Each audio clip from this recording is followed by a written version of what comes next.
All right, let's talk about some automotive icons that are dangerously close to collapse. We're going to look at 6 car brands that are really on the ropes, figure out why they're failing, and most importantly, what it could mean for you if you actually own one of these cars. You know how it is. You buy a car, you put your hard-earned money into it, and you think it's this solid, long-term investment, only to find out down the road that the company that built it is quietly falling apart. And the scary part is, it happens without any warning. You don't get an email from the brand, no call from the dealer. One day, everything's fine, and the next, poof, the value of your car just collapses overnight, and you're stuck with a huge financial problem. Okay, let's kick off our countdown. We're starting with 3 brands that made some huge gambles on luxury and are now dealing with some seriously faded glory. Kicking things off at number 6 is a luxury brand that was supposed to be a total game changer. Instead, it's become a huge warning sign. That's right, we're talking about Genesis. This was Hyundai's big, ambitious shot at taking on the German luxury giants. And on paper, the idea was absolutely brilliant. You know, affordable luxury. The whole pitch was getting all the perks, the premium design, the high-end tech, the fancy interior, but without that eye-watering German price tag. It sounded like a home run. But here's the thing about the luxury market. It's not just about features, it's about image. And that's where Genesis really stumbled. They were being sold in Hyundai's showrooms, which just doesn't feel exclusive. Then you get hit with major recalls for fuel pumps and power loss on the electric vehicles, and suddenly, that reputation takes a massive hit. It's left the brand's future looking pretty uncertain.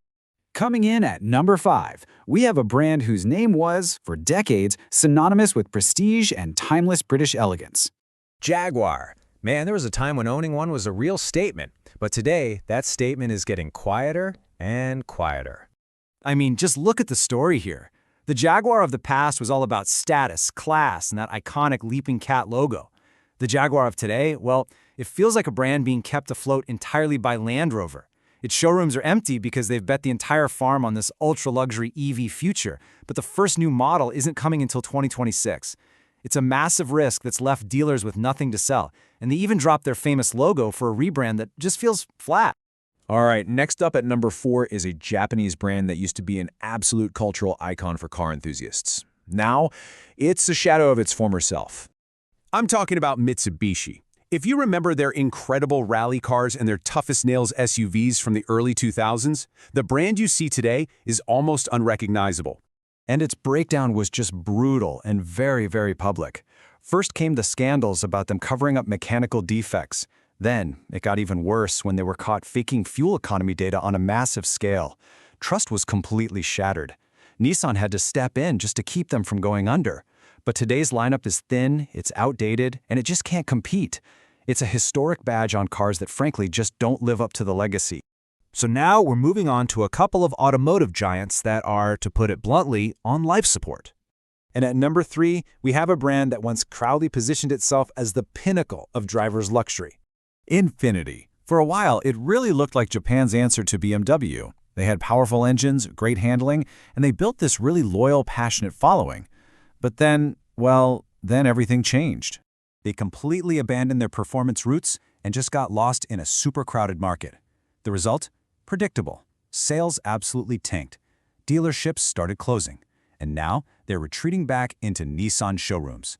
All the while, the company keeps talking about a big revival. But current owners are just stuck watching their cars' resale values plummet. And if you're sitting there thinking this only happens to foreign brands, think again. Our number 2 spot goes to an absolute pillar of American automotive history. Chrysler. I mean, this is the brand that literally invented the minivan. They defined family transportation in America for decades. But today, that legacy is fading and fast. This number right here really tells the whole story. Sales have crashed by almost 80% from their peak. Their entire lineup is down to just one minivan. And that highly anticipated electric car they were talking about, the Airflow, yeah, they scrapped it before it even started. To make matters worse, their parent company, Stellantis, that's the giant that owns Jeep and Dodge, has basically said that not all of its 14 brands are going to survive. That does not sound good for Chrysler.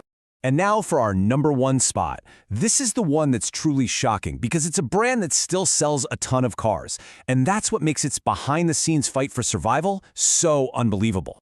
Because behind those sales numbers you see every day is a company that is in a deep, deep crisis. Yes, Nissan. It's a household name. They've built legendary cars. They have a massive global footprint. But behind the curtain, the company is fighting for its life. Just look at this breakdown. Sales and profits have plummeted across the globe. They're closing factories and laying off thousands of workers. Their future strategy is a huge question mark, mostly because years of internal scandals and leadership crises have weakened the company from the inside out. So buying a Nissan might seem safe today, but long-term, it's a very serious risk. So, after all that, what's the bottom line for you, the buyer? How do you protect yourself from making a massive financial mistake? Here's the key takeaway. Buying a car from a failing brand isn't just a bad purchase. It becomes a financial trap, one that can cost you thousands and thousands of dollars. So here is your defense plan. It's 3 simple steps. First, just step back, take a breath, and pause before you make an emotional purchase. Second, do your homework, and I mean really research the company's health, not just the car's cool features. And third, always think long-term. Think about the stability of the entire brand that's behind that vehicle. And that brings us to the end. So I have to ask you, looking at this list, which brand was the biggest shock to you? Let me know your thoughts in the comments below. Thanks for tuning in.